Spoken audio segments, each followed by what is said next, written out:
You've spent years training the muscles nobody sees. Chest, abs, six-pack lines you only show off at the beach twice a year, if you're lucky. Here's what nobody told you. The muscles that actually make people register you as big, the ones doing the work before you ever take your shirt off, aren't the ones you've been training at all. There are 3 of them, and most guys never touch any of them on purpose. The first is the yoke, your neck and traps. Somewhere along the way, you decided neck training was for wrestlers, and traps were just something that happened as a side effect of shrugs. What you don't realize yet is that the yoke is the single fastest visual size signal the human eye reads, because it sits right at collar height. The one place a t-shirt, a hoodie, a winter coat can't hide it. You can be lean, you can be strictly average everywhere else, and a built yoke still reads as dangerous at a glance. It's why the guys who look genuinely big in a crowded room, fully clothed, almost always have thickness right at the neck. You start adding direct neck work twice a week. 4-way neck harness raises for high reps, front, back, both sides, building tolerance before you chase load. Barbell shrugs, heavy for low reps, held for a 1-second squeeze at the top instead of bounced. Plate-loaded neck extensions if your gym has the machine. Isometric holds against your own hand if it doesn't. It feels almost embarrassing at first. Training a part of your body you've ignored for years, but by week 3, you notice it in the mirror before anyone says a word to you about it. You start paying attention to the second thing too, the one that shows up before you even say hello. The second is the grip, your forearms. Somewhere you learn that forearms just come along from everything else you do. They don't. What you don't realize yet is that forearm size is one of the only muscle groups visible at full development in short sleeves, at a desk, shaking someone's hand.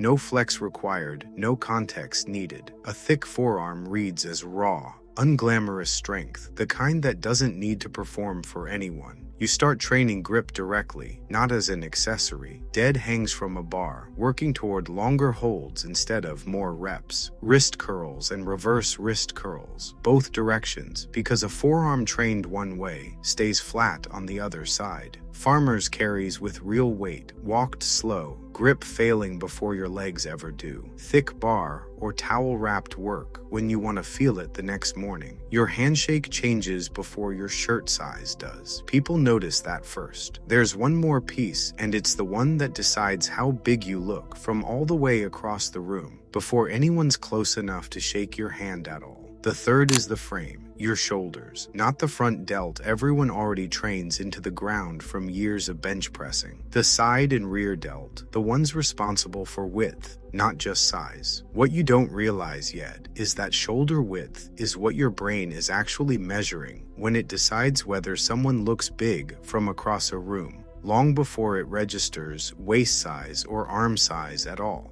2 guys can weigh the same. The one with wider shoulders reads as bigger every time. You start training delts from the side and the back, not just the front. Lateral raises, lightweight, strict form, no swing. The side delt punishes ego lifting more than almost any other movement. Rear delt flies or face pulls to balance out years of pressing. Cable lateral raises late in the workout, when your shoulders are already tired and can't cheat with momentum. The V-taper isn't a bicep thing. It was never a bicep thing. Here's the pattern underneath all 3. The muscles that actually signal size are the ones visible at rest, fully clothed, with 0 effort, not the ones you have to strip down and flex to prove. You've been training for a mirror moment that happens twice a year and ignoring the signal that runs constantly every single day, whether you're trying or not. Nobody's going to see your abs on the train, in a meeting, or standing in line at the store, but they'll see your neck, they'll feel your grip, they'll clock your shoulders before you've said a single word. That's not a smaller kind of progress. It's the version that's actually working for you around the clock, whether you remember to flex or not. The yoke, the grip, the frame, 3 places most guys never train on purpose, and the 3 places everyone else is already looking. Which one have you been ignoring?